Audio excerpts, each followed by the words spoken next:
Alright. So look, there's this story, the story of David. No, Daniel. The story of Daniel. You know what I'm saying? Boom. Basically, Daniel was in his youth, and he was, I think he was a part of Israel or something. But boom, they soon got put into this mad kingdom named Nebuchadnezzar. Nebuchadnezzar, he was favored.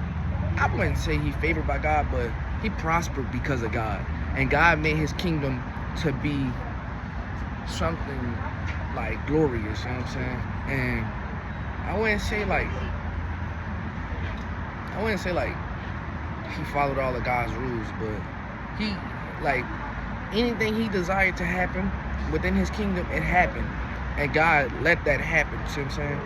So that's what I'm saying. So like, boom. The man Nebuchadnezzar, he had a dream. When he had this dream,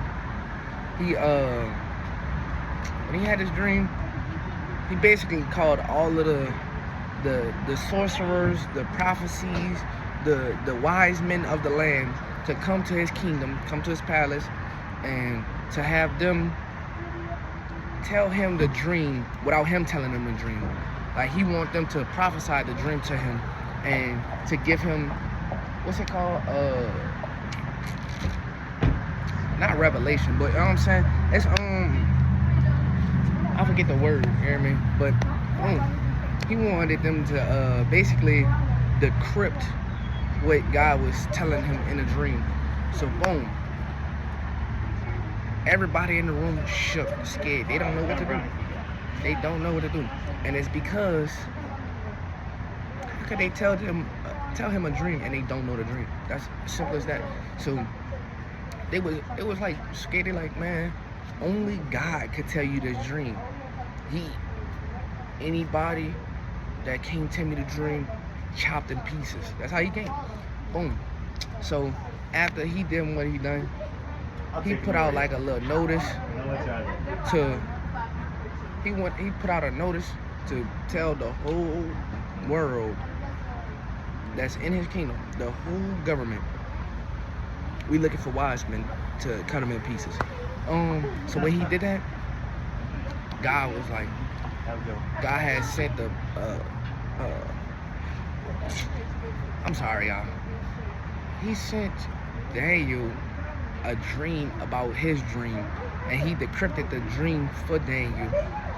And Daniel, like, in the middle of the hunt, he came to one of the soldiers. He's like, yeah, take me to your king. I tell your king what God told me to tell him about his dream. You know what I'm saying? Yeah, I could decipher the dream. I could decrypt it. You know what I'm saying? So he told him, boom, that's the word, decipher. My fault, y'all. Boom. He told him, yeah, all right, take me to the king. They took him to the king. He went go tell the king what his dream was about. He seen a statue that was made in all different metals. You know what I'm saying? At the bottom, they had rocks and sand and stuff. In the middle, they had bronze and like gold and whatnot. You know what I'm saying? And he was basically telling him the dream that was like, yeah, the statue symbolized him, his kingdom, how it's gonna be. Like, he gonna be firm, then they still gonna have chaos at the bottom, and it's gonna be like a little mixture of all that's going on in his kingdom. You know what I'm saying? So Nebuchadnezzar, he like, damn, he told me the dream. Damn. He made him a ruler, I think. He made him like an advisor or something. But he had like a high position. You know what I'm saying? I don't know the exact position. Boom. He made him the position that he made him. Boom. Daniel had 3 people that he had wanted to come with him because they was wise men with him. You know what I'm saying? Where y'all going? Okay. Boom. He had 3 men that he wanted to go with him. You know what I'm saying? So boom. He like, yeah. Like, what he say? Oh yeah, the king appointed them based off of Daniel's recommendation. You hear me? That get into the story, but you know what I'm saying? I forget their name. You hear me? But when he appointed them, the man Nebuchadnezzar, he put a big statue, a gold statue, in the middle of his like out for the people to go watch and look at it and pray to, yeah. Boom. Man, the three wise men that Daniel had appointed, they were like, hell no, I'm not about to pray to him. I told heaven yes, so I'm telling him hell no. No, that's not about to happen. Boom. So like the people, they like, yeah man, Nebuchadnezzar, dog. They got people, they just coming around and they not praying to your statue, dog. Like, nah. I seen them pass by like 6 times. They never once got on their knees and dropped down to pray to you. Nah, what's going on with that? So he go to summon them boys. Like, yeah, bro, I heard y'all hard bodies. Y'all don't want to pray to me. They like, oh no, we would never. No God coming from my God. My God is sovereignty. He is the Lord. See what I'm saying? Boom. So he like, oh yeah, man, crank the furnace up. Put them in the furnace. Put them in the fire. Let's see trial by fire. You hear me? Boom. They like, man, my God gonna get me through anything. I would go in that fire head first. Don't matter. You know what I'm saying? My God will get me through anything. I'm paraphrasing. You know what I'm saying? This is not exactly what the God said, but you know what I'm saying? This how the demeanor came about it. You know what I'm saying? You hear me? Like, man, nah. Boom. So he sent them boys into the furnace. They walk straight in that bitch like soldiers, bro, not giving a damn. They walk straight in that joint. Boom. They in the fire, and they just sitting there, Nebuchadnezzar on the other side of the fire is losing his mind. He like, what's going on in there? Why is they not hurting? Why is he not burning? What's going on? This is the hottest the furnace ever been. What's going on? Boom. Nebuchadnezzar, he like, man, is that a 4th man in there? You know what I'm saying? He get the, you know what I'm saying, trying to see what's going on in that joint. They walk back out. He call him out. He like, you hear me? Call him out. You know what I'm saying? Boom. He like, yeah, bruh. What happened? They like, man, I praise my Lord. You see what I'm saying? This is not exact. This is paraphrased, but this actually happened. He like, man, what happened?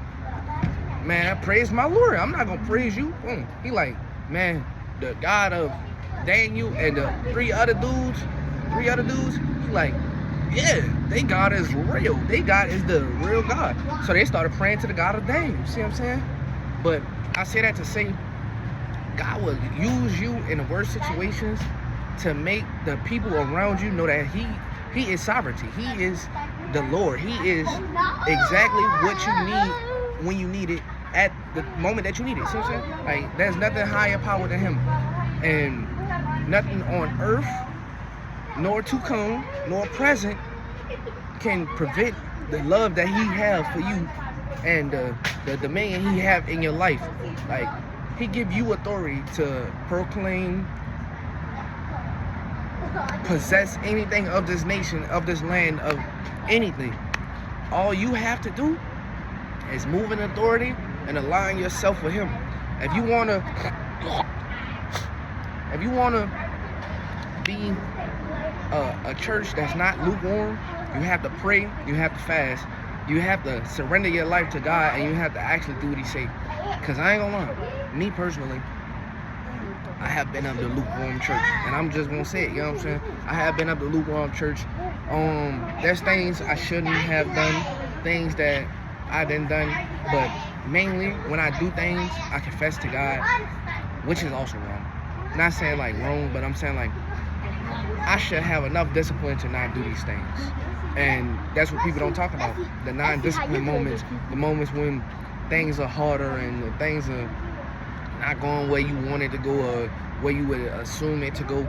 But God will literally use the people who you least likely expect to be the person He called to be. You see what I'm saying? He will use that person and call him to go to greater heights, to go to a different place in life. And I'm not gonna lie, I'm so grateful to God, because it feel like my life been going through fire. I'm not lying. And that's all on my behalf because I've been disobedient. You know what I'm saying? But even through the fire that I have been going through, He haven't left me. He haven't changed. He still remains the same God that Jacob, Isaac, Israel, Daniel, Joseph, Jacob, all of them praised to. And I truly am grateful to him because he is the most high. He is the most honorablest thing that I can ever pray to. Well, I would never pray to anything else. But you know what I'm saying? Like, glory be to God. I just had to share that with y'all, you know what I'm saying?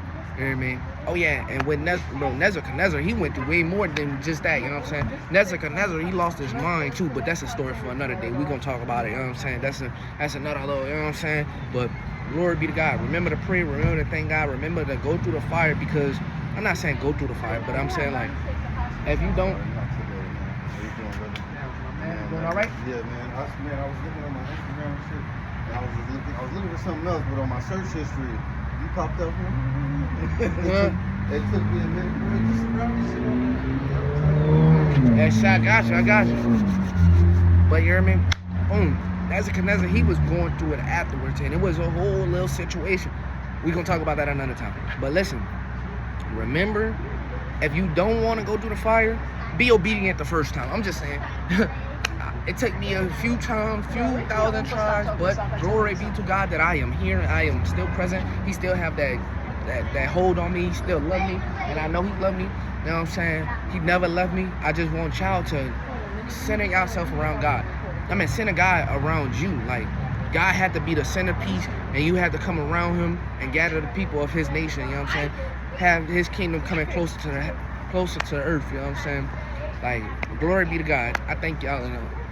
Well, not y'all. I thank God. You know what I'm saying? I thank God in all that he done for me, all that he will do, and all that he is doing. In Jesus' mighty name, amen.